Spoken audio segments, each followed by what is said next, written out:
আমাদের বিক্রমপুর মুন্সিগঞ্জ গ্রামের দৃশ্যটি শীতকালীন সময়ে অনেক বেশি সুন্দর হয়ে থাকে। বিস্তারিত সবকিছু জানতে পারবেন এই ভিডিওর মাধ্যমে। স্কিপ না করে সম্পূর্ণ ভিডিওটি দেখবেন, আশা করি ভালো লাগবে। হ্যালো, আসসালামু আলাইকুম এভরিওয়ান। কি অবস্থা সবার? আশা করি সবাই ভালো আছেন। আলহামদুলিল্লাহ, আমিও ভালো আছি।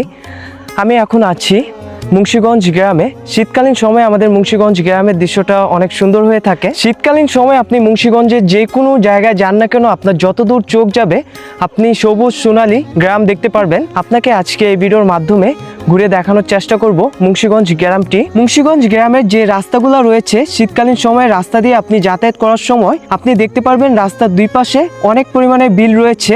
যে বিলগুলোতে মুন্সিগঞ্জের বিখ্যাত আলু চাষ করা হয়। আজকে আমি দেখাবো আপনাদেরকে আলু ক্ষেত, সরিষা ক্ষেত, ধান ক্ষেত, আরো বিভিন্ন কিছু দেখাবো। প্রকৃতির যে সৌন্দর্য আছে এটা শুধুমাত্র গ্রামে আসলেই দেখা যায়। ঢাকা শহরে কখনো এরকম দৃশ্য দেখা যায় না। গ্রামের বাতাস শরীরে এসে লাগলে মনটা জুড়িয়ে যায়, বলার মতো না। শীতকালীন সময়ে আমাদের মুন্সিগঞ্জে অনেক পরিমাণে সবজি চাষ করা হয় এবং অনেক কমে সবজি পাওয়া যায়। আমাদের এইখানে দূর দূরান্ত থেকে অনেক জেলার মানুষ আসে মুন্সিগঞ্জ গ্রামটি ঘুরে দেখার জন্য। আমাদের এইখানে অনেক কিছু রয়েছে যেটা কিনা মানুষের মন জয় করে নেয়। আমাদের গ্রামের মানুষ যুগ যুগ ধরে কৃষি কাজ করে আসতেছে। আমাদের এই গ্রামের মানুষ কৃষি কাজ করতে ভালোবাসেন। আমাদের গ্রামে প্রতি বছর আলু লাগানোর সময় এবং উঠানোর সময় অনেক পরিমাণে মানুষ এসে থাকে কাজ করার জন্য। আমাদের মুন্সিগঞ্জের মানুষ কৃষি কাজ করে থাকেন, তার পাশাপাশি অনেকে ব্যবসা বাণিজ্য করে থাকেন এবং অনেক পরিমাণে মানুষ রয়েছে যারা কিনা দেশের বাইরে থাকে। প্রকৃতির যে সৌন্দর্য আছে এটা শুধুমাত্র গ্রামে আসলেই দেখা যায়। আপনারা যারা যারা গ্রামকে ভালোবাসেন অবশ্যই তারা মুন্সিগঞ্জ গ্রামটি ঘুরে যাবেন। এই গ্রামের দৃশ্য দেখে